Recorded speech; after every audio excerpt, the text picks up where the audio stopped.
Nestle has been in Sri Lanka for over 100 years. We have been committed to enhancing the lives of the local community since the very beginning.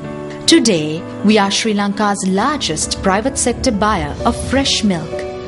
As we look at the smiling faces of thousands of dairy farming families, we know that we have kept the promise we made 30 years ago.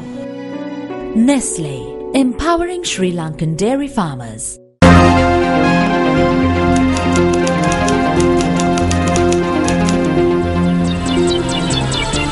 A very good evening and welcome to Primetime News live from the Newsfirst studios here in Colombo. I'm Madhushka Balasurya. And I'm Sekara. Let's take a look at your headlines for tonight.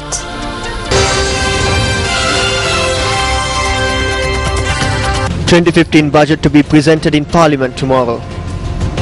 I did not receive an audit report on the Geneva contract, a statement by the Presidential Secretary. Discussions between political representatives and the Elections Commissioner. 3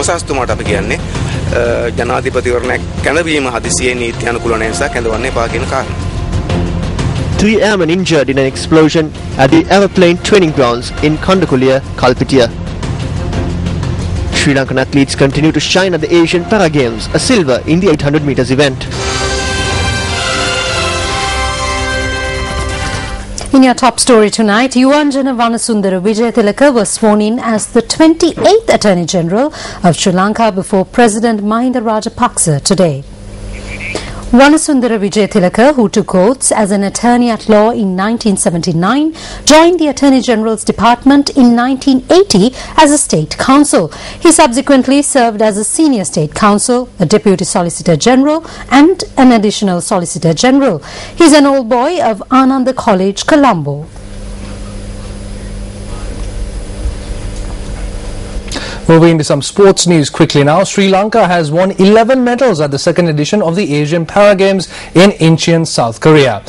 On the 6th day of the games today, Dumira Maduranga and Pradeep Sanjay added more medals to Sri Lanka's current tally. 52 para-athletes are representing Sri Lanka at the second edition of the Asian Para Games in Incheon. Paralympic bronze medalist Pradeep Sanjay is leading the Sri Lankan contingent at the Games. Sri Lanka is currently at the 16th position of 41 countries taking part in the Asian Para Games with 11 medals. Sri Lanka's tally comprises of 1 gold medal, 6 silver and 4 bronze medals. Anil Prasanna is Sri Lanka's sole gold medal holder at Incheon as he won the T42 200 meters event. Upul Indikachula Dasa, Dumira Maduranga, Pradeep Sanjay and Indumati Kurunathilaka also won medals at the track and field events. The silver medal of the men's wheelchair table tennis event was won by Dinesh De Silva. The Asian Para Games will come to a close tomorrow. Now, a group of people holding a meeting at a vihara in the Rasagal area in Balangoda were attacked last evening by an unidentified group. According to the police, one person was injured in the attack. The meeting was convened last evening to take action to remove a liquor shop in the area. A group including area residents, the Balangoda OIC, Deputy Chairman of the Balangoda Pradeshiya Sabha and monks gathered at the Rangkot Vihara in Rasagala, Balangoda.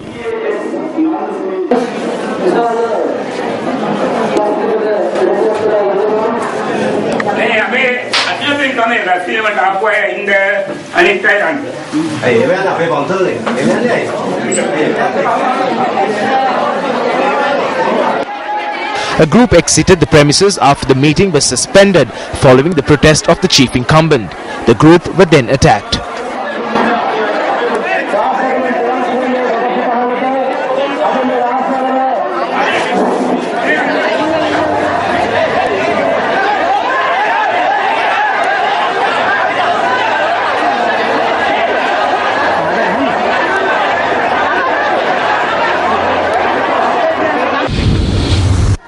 An individual who instigated the brawl is receiving treatment at the Ratnapura General Hospital for cut wounds.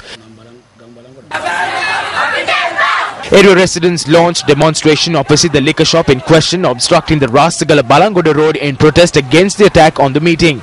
The protesters were dispersed following the intervention of the police. According to the police, 3 suspects connected to the assault were arrested that very night. The suspects were granted bail after they were produced before the Balangoda magistrate.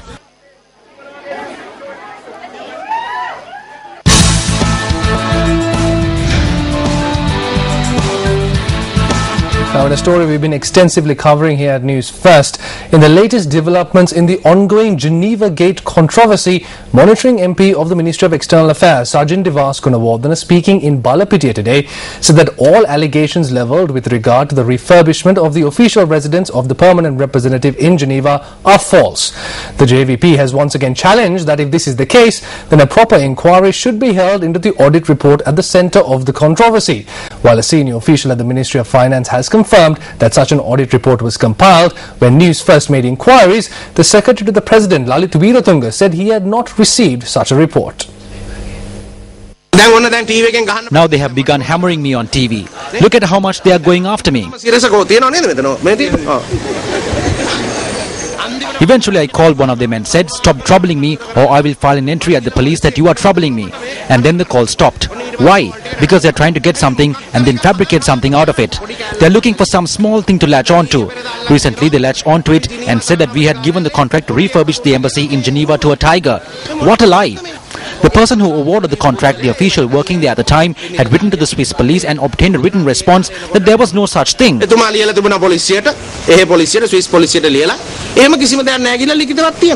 When News First made inquiries today, the Secretary to the President, Lalit Weeratunga, noted that he has not received the audit report pertaining to the refurbishment of the official residence of the permanent representative in Geneva. He added that if such a report is received, the appropriate steps would be taken. Meanwhile, a senior official at the Ministry of Finance who was involved in the audit confirmed to News First today that such an audit report had been compiled. She confirmed that the report had been submitted to the authorities that had commissioned the audit. මේ දීපු වාර්තාව මේ මුදල් අමාත්‍යාංශයේ ලේකම්වරයා P.B.. Jayasundara මහත්තයා පත්පරු කමිටුව හදපු වාර්තාව කෝ අපි අහනවා ජී.එල්. පෙරස් ගරු මහාචාර්යතුමනි ඉදිරිපත් කරන දැන් වාර්තාව පාර්ලිමේන්තුවට. Where is the report? Where is the report that was compiled by the committee appointed by the Finance Ministry Secretary P.B. Jayasundara? We call on the Honourable Professor J.L. Piris to present this report to Parliament now. The existence of the report has been accepted. He is trying to say that the Procurement Committee awarded the contract on the 5th of November 2011 before Shenuka Seneviratne took office on the 15th of November 2011. It is a lie. The contract was awarded on the 19th of November 2011. Who was the ambassador then? Shenuka Seneviratne. They are trying to act like babies now and are squeezing J.L. Piris's ear or twisting his arm to make him say that this was done before they came in. The officials who compiled the report have accepted the responsibility. Who are they trying to exonerate? Why has the Honourable Professor J.L. Piris forgotten the air ticket transaction on the other page of this audit report? This was done through a company known as Siva Travels. This too is a company owned by the LTT. The Honourable Professor J.L. Piris has not opened his mouth on this matter. At present, the BBC Sinhala service has obtained a voice cut from Thurai Raja, noting that he did carry out the contract. The contract was given to him via Jauhar. So we are asking why they are trying to say now that Thurai Raja is not involved in the LTTE. We must mention that the Honourable Professor at the Ministry of External Affairs is aware that the LTTE is not a banned organisation in Switzerland. 2 Swiss newspapers have reported on the arrest of 11 persons, including Thurai Raja, with regard to raising funds for the LTTE.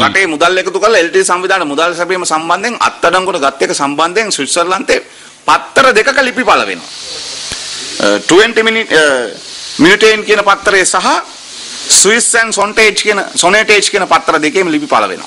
මේ වාර්තා ලියන්නේ Mrs ඇනෙටින් සහ mister ෆෙලික්ස් බ්‍රූච් කියන මේ මාධ්‍යවේදී දෙදෙනා. This audit report contains information regarding the persons who were arrested.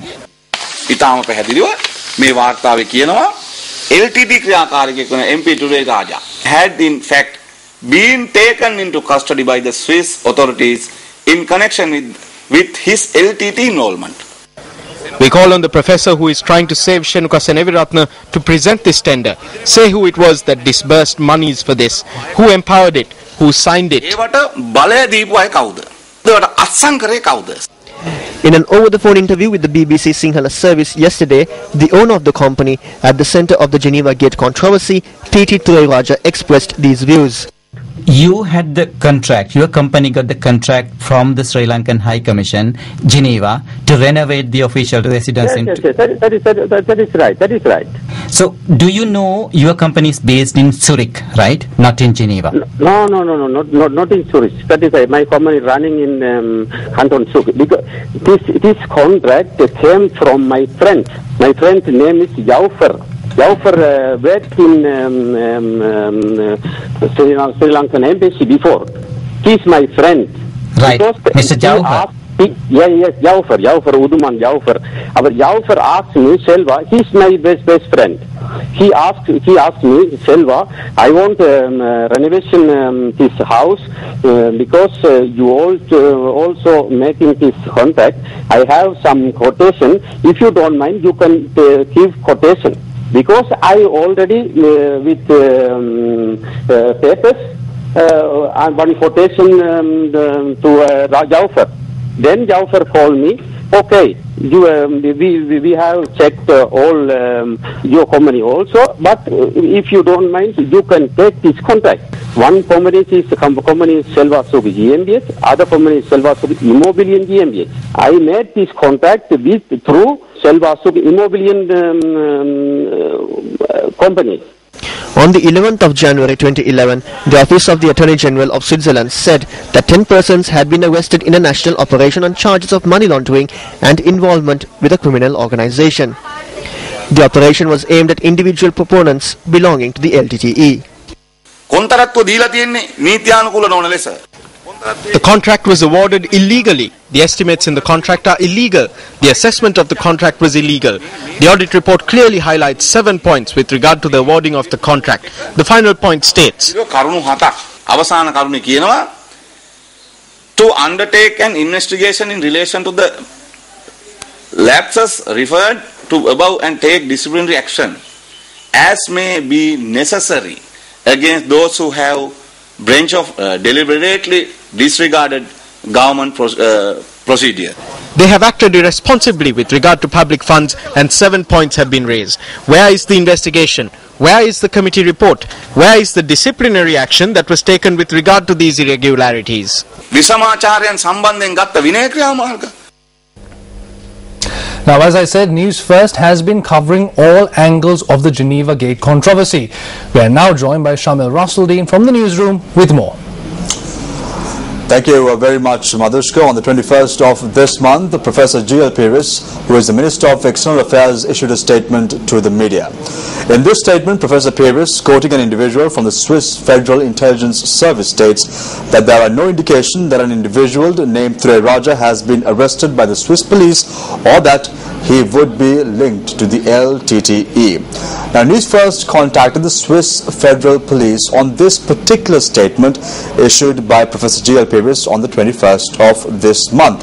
A spokesperson at the Swiss Federal Police said, as this matter concerns the Attorney General's Department, the Swiss Attorney General's Department should be contacted for a comment. And this morning we sent an email to the Swiss Attorney General's Department and the department responded to our query. It states, and I quote, the investigation into the LTTE of 2011 for alleged money laundering, extortion and participation in a criminal organization is still ongoing. No further news will be communicated on this case until the indictment will be released, unquote. Now, this statement by the Swiss Attorney General's Department is in fact in contrast to the statement issued by Professor G.L. Pires on the 21st of this month. We report, you decide. Thank you very much, Shamir. Now, Deputy Leader of the United National Party MP Sajid Premadasa accused UPFA MP Sajin Divas Gunawardena of misleading Parliament. Honourable Deputy Minister, on Monday, monitoring MP Sajin Divas Gunawardena informed this chamber that Minister G.L. Pires would arrive here on Tuesday and make a statement relating to the tiger deals over the mission in Geneva. However, Honourable Deputy Speaker, that did not happen. Minister G.L. Pires had only issued a media statement. So I would like to question, how can this monitoring MP mislead this Parliament? Honourable Member, that's by a Member of Parliament only. An accountable MP is coming here and making a statement to Parliament that Minister G.L. Pires will make a statement on Tuesday. Now, on a related note, speaking in Parliament today, UNP parliamentarian Harsha De Silva questioned as to whether the Criminal Investigations Department has launched investigations into the importation of coal for the Nolat Shole power plant.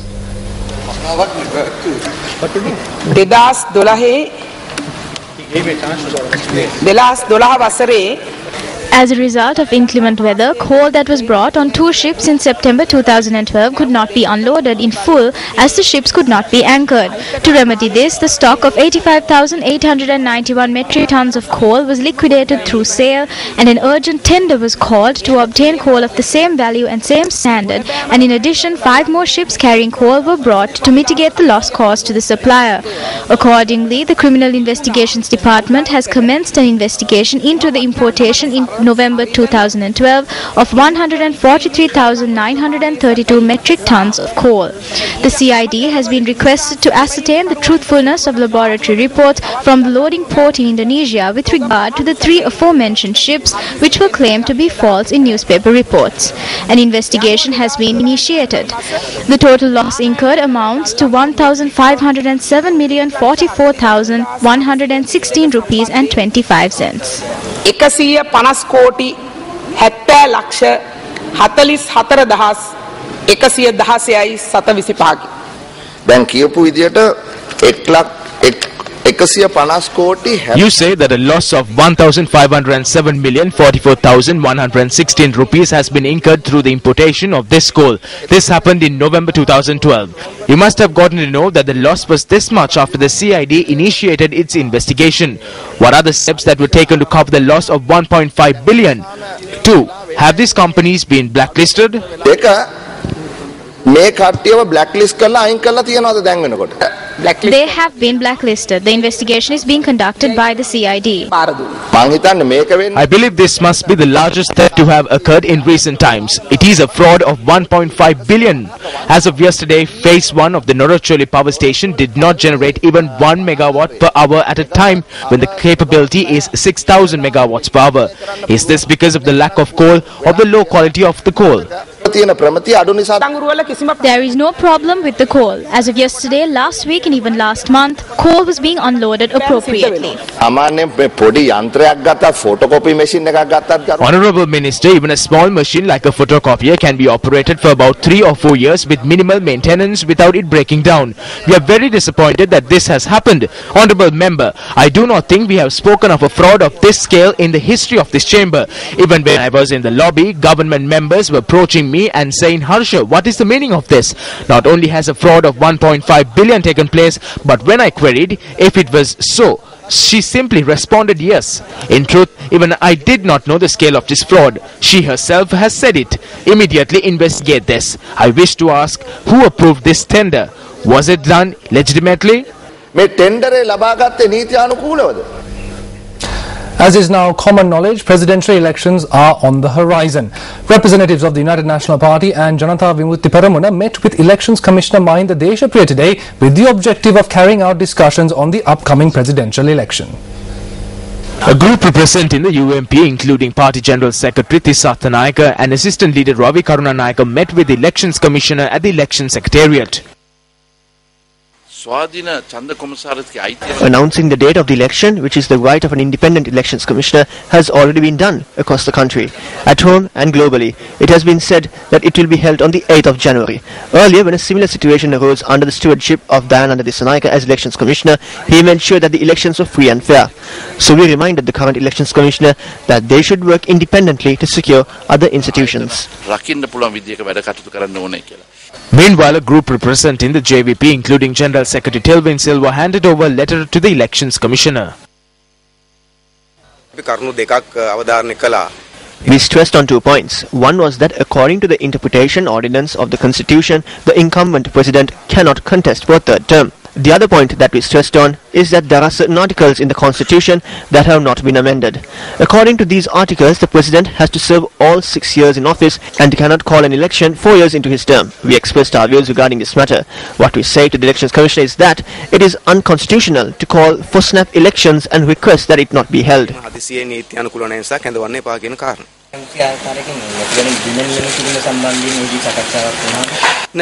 We did not discuss anything on that. No one knows the dates yet.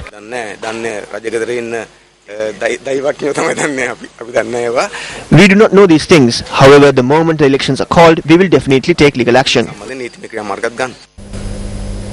Still in local news, Minister of Higher Education S.B. Dissanayake commented on the retired Chief Justice Sarath N. Silva during a ceremony held in Udunuwara yesterday.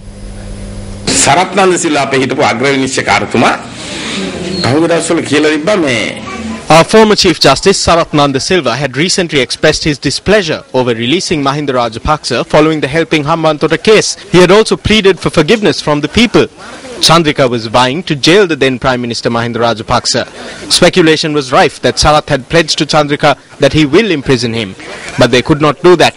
Even though he is the Chief Justice, he is accepted as a liar and a criminal who gave judgments for his own whims and fancies. I was put in jail. I went on to the UNHRC with my judgments. I was cleared of all charges by a panel of 13 judges from around the world. They told the government to pay me compensation. These are the judgments that are passed on by Sarath N. Silva. PB, who is responsible for the upliftment of the country, was sent home. He was made to resign. He made senior lawyers like Sarath Vijayasinghe resign. When looking at the judgments he has given, begging forgiveness from the people is not enough. A special case must be heard and he must be punished for all the wrong decisions he has taken.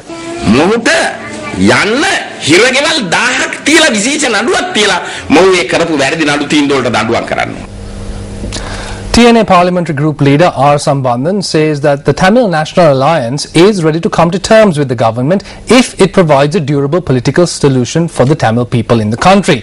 Sambandhan made this statement on our special segment Newsline with Newsfirst Shah in Jurampati.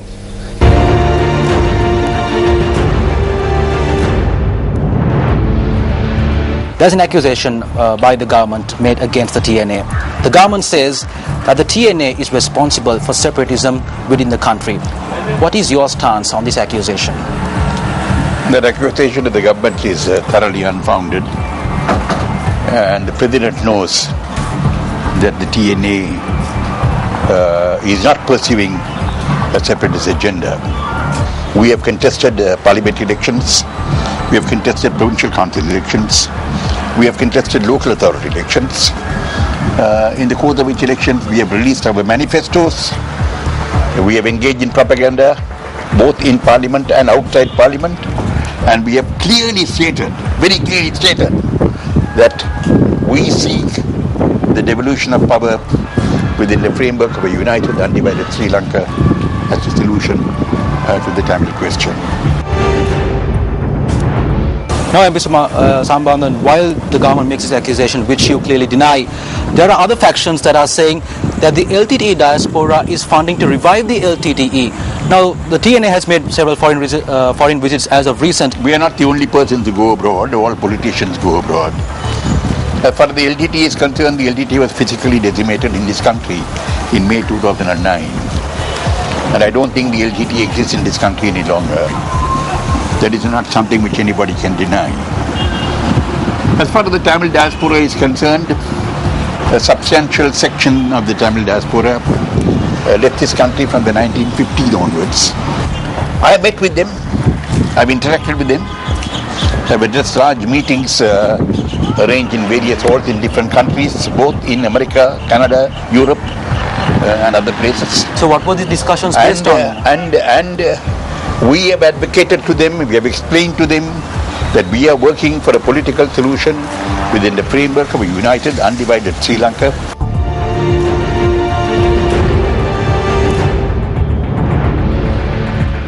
Recently, when the Yal Devi train service resumed operations, President said that he is ready to abolish the executive presidency if the Tamil National Alliance is ready to put aside the idea of an ELAM.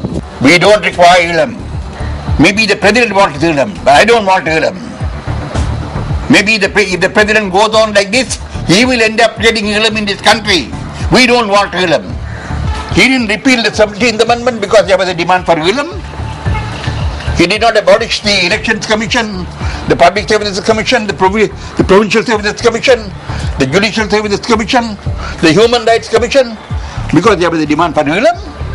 He did all that because he wanted to be in power.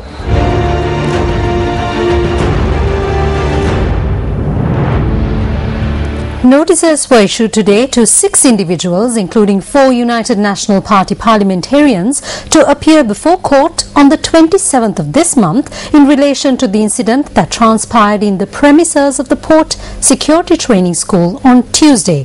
Police media spokesperson SSP Ajith Rohana said that these notices were issued by the fourth magistrate after submissions were made to court. We have received 2 complaints from both factions on the incident. We conducted investigations on both these complaints. The investigations revealed that this premises was being used as an office of the Sri Lanka Nidahas Sevaka Sangamaya. It was also revealed that this office was functioning after it was obtained on rent from the port. Facts on this matter were presented before the fourth magistrate today. We are also investigating a complaint that the group that entered the premises were part of an illegal assembly and had trespassed on the premises. Furthermore, the complaint says the group carried out an attack. These facts were also presented before court. Thereafter, the fourth magistrate issued the notices to the group mentioned above.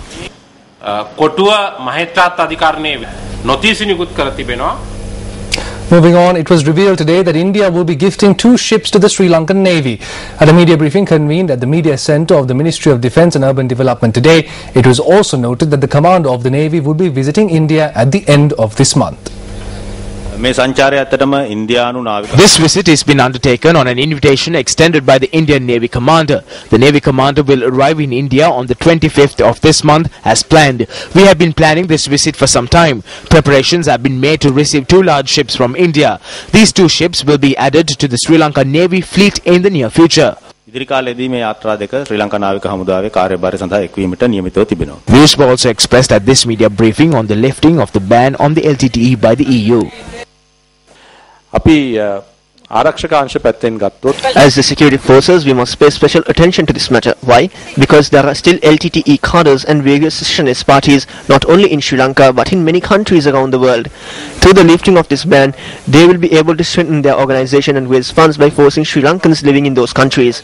The lifting of the ban is temporary, but if it continues indefinitely, then we will definitely be able to strengthen their organization. We will have to face the effects of this either directly or indirectly.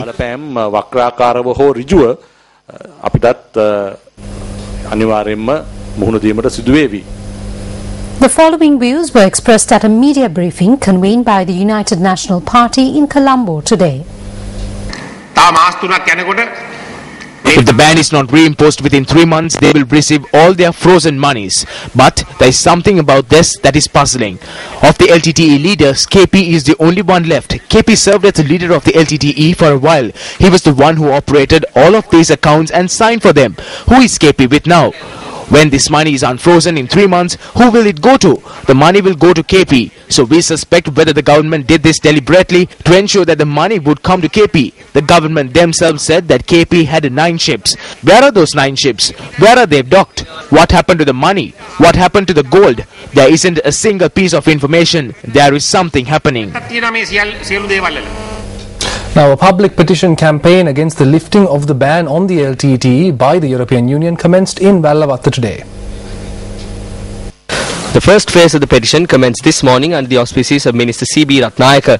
Minister Ratnayaka said that they hope to carry out this public petition campaign island-wide. The entire nation dedicated themselves to gain freedom for this country, their motherland from its war-torn era, and prove a point to the international community. I do not hope for anything else but to protect the freedom and prosperity which we fought for and not allow anyone to take away the development that has been carried out for this nation, which is now bringing forth intelligent and healthy children.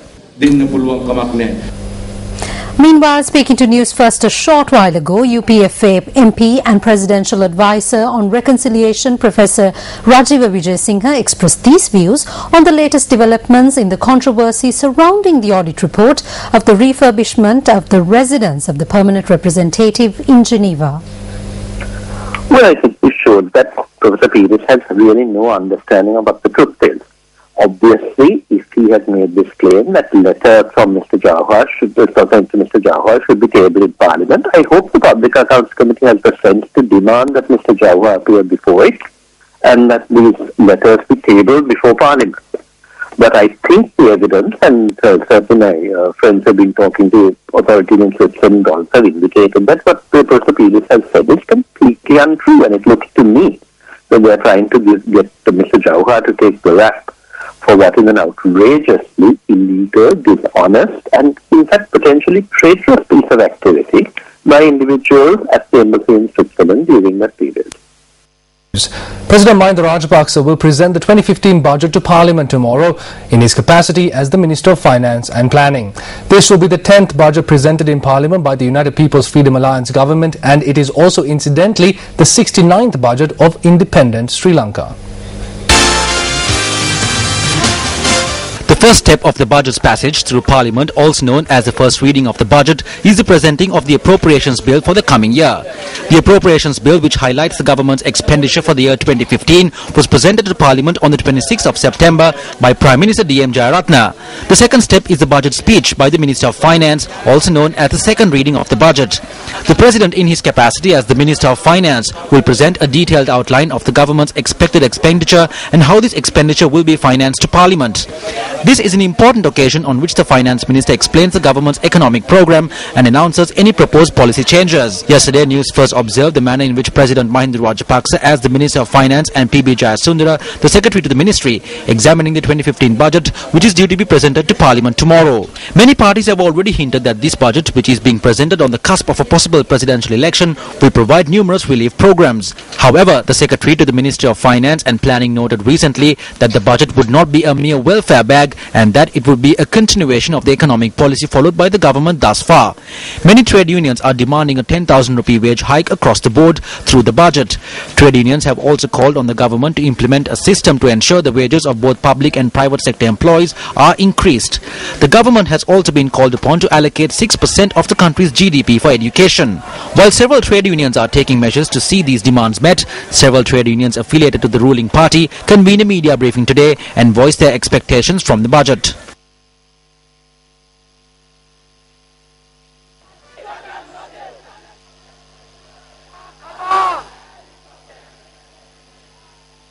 There is a cost of living allowance attached to the salary, which was about 9,000 rupees. It has been increased since 2005. It increased to 11,730 rupees and then to 21,172 rupees. We ask that this amount be added to the basic wage and the basic wage be increased by 25% on top of that. This is our demand. Inflation will follow any wage increment like a shadow.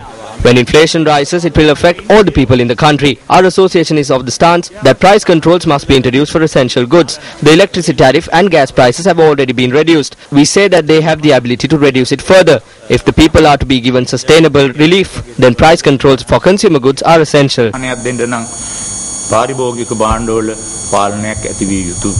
Following the budget speech in Parliament tomorrow, Parliament will begin debating the various components of the budget from the day after, and following 2 rounds of voting, the budget is expected to be adopted on Monday, the 24th of November.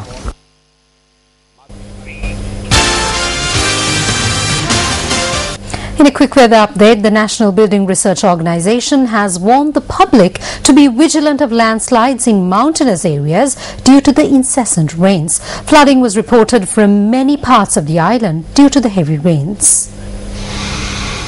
A number of locations in the Imadua Divisional Secretariat in Galle have been inundated, disrupting the flow of traffic on many main roads and by roads.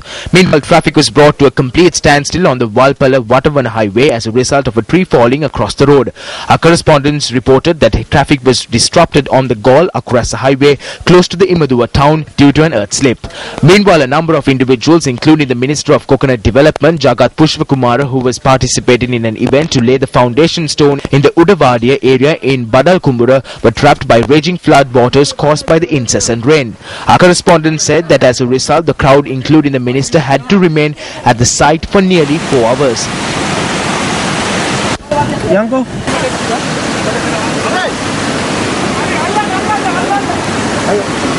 It was reported that the Galle-Ambalangoda-Kuligol highway has also been inundated. According to our reporters, nearly 50 homes in the Ambalangoda, Madampagama, Idamtota and Venamula areas are underwater. The Alutwa Fair in Ambalangoda resembled a reservoir. Meanwhile, a house in the Kuligoda area was damaged as an earth embankment collapsed on it, along with an uprooted tree. Meanwhile, the continuous rainfall caused a landslide on the Kahagalla Ihala Gammadda road in Katugastota last night. According to our correspondent, the area is at high risk due to the existence of a high voltage power line. Traffic on the Hettipola Naramala road was completely disrupted due to the overflowing of the Kulubulu Oya in Kurunagala. This resulted in a number of houses in the area being flooded. Meanwhile, an area of up to 600 meters away from the Kuda Oya on the Alawa Giriwala road is underwater.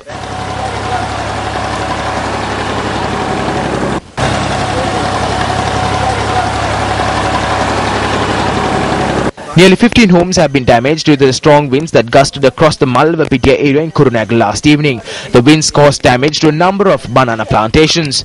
Meanwhile, classes were not conducted in a number of grades in the Aludgama Mahavidyalaya today as a result of the heavy rainfall that occurred in the Wettima Rajapur area in Berwala. In Kaluthara, nearly 150 houses between the Nagas Junction and the Kaluthara railway station have been inundated. Meanwhile, 38 houses in the number 82 Sedawatha housing scheme were also flooded last night. Residents complained that the cause of the flooding was due to a private company situated in close proximity to the housing scheme filling the drainage system with earth. The chairman of the Kolonava Pradesh Sabha, who later arrived at the location, promised to clean up the drainage network. The earth filling the drains were removed following the chairman's statement. It's now time for our special investigative segment, Action TV.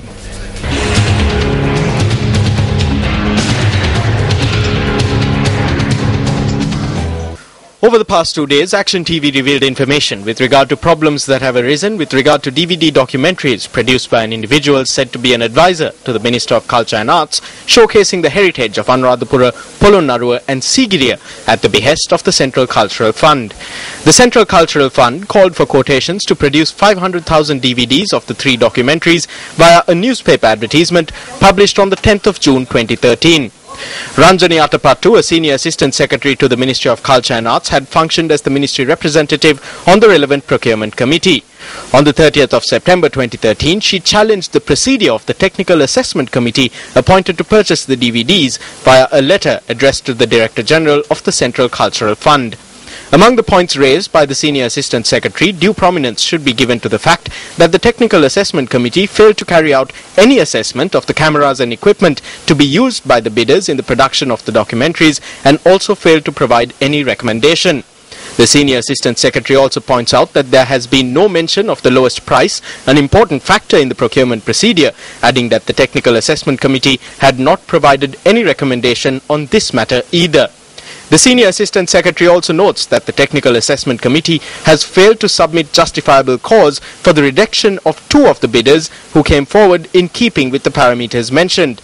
Tomorrow on Action TV, we delve deep into 2 more serious points raised by the Senior Assistant Secretary and the responses offered by the Central Cultural Fund.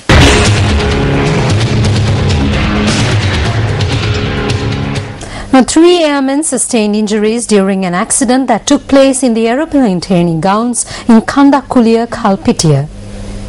3 airmen suffered burns and were admitted to the Puttalam and Kalpitia hospitals and later transferred to the National Hospital for further treatment.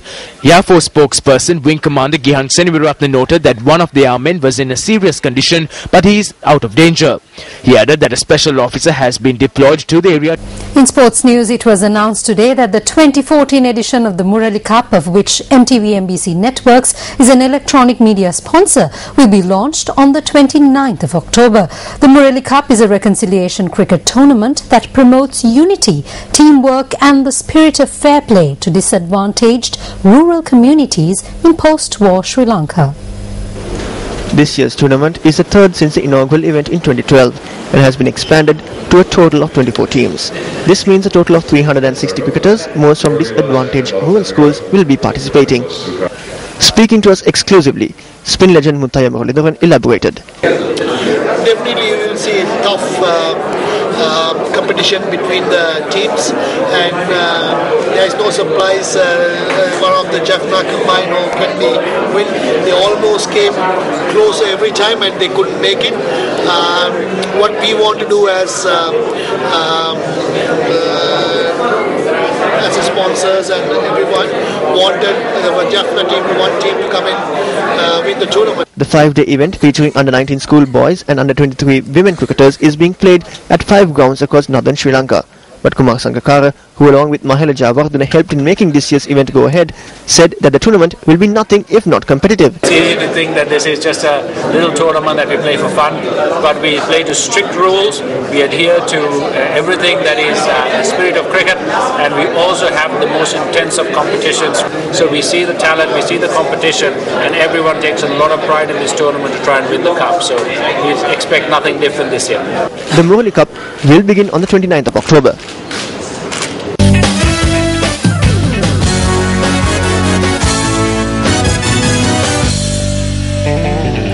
The All Ireland Sports Officers Union has confirmed that it will boycott the upcoming 40th National Games, which are to commence in Anuradhapura this Saturday.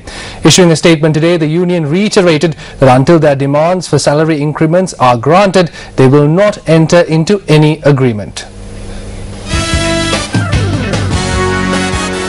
In its announcement, the All Ireland Sports Officers Union says that the statement made by the Department of Sports Development claiming that the association would participate and contribute towards the national games without conducting a strike is false.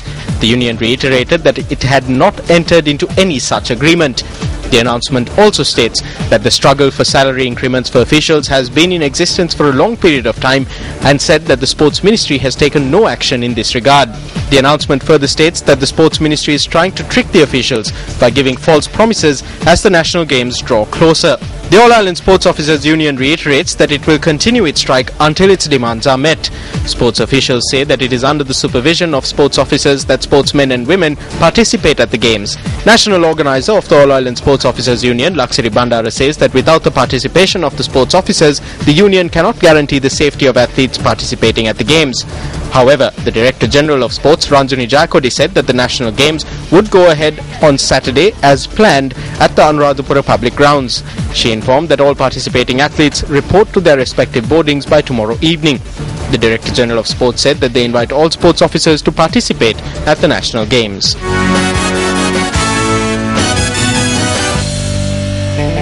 Before we wrap up the news, we have footage of a motor accident in the Haliuguda town captured on CCTV camera this morning. Now, it must be said the content of this video may be distressing for some, so viewer discretion is advised. Good night and drive safe.